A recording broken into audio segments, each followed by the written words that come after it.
Il-vetturi li kienu abbord il-vapur tal-Gozo Channel tas-1:30 spiċċaw qalb kaos ħieħ fl-għelieqi tal-Mellieħa. Bħalissa kif taqbes il-lukanda Seabank, it-traffiku jiġi ddevjat għal Popeyes Village minħabba li għaddej xogħol infrastrutturali fuq il-bypass tal-Mellieħa. Ħin minnhom it-traffiku mexxej waqaf għal kollox.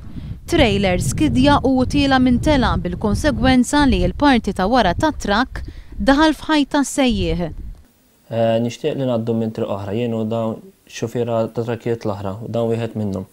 Li ngħaddu minn triq oħra għax hemmhekk perikolus għalina u għal min ikun hemm warajna għax ma jitlax it-trakk jiskidja u jmur lura nistgħu nkunu ta' periklu għal ħadd ieħor. Sakemm ix-xufier sejjaħ għall-assistenza, is-sewwieqa tal-karozzi bdew iduru lura.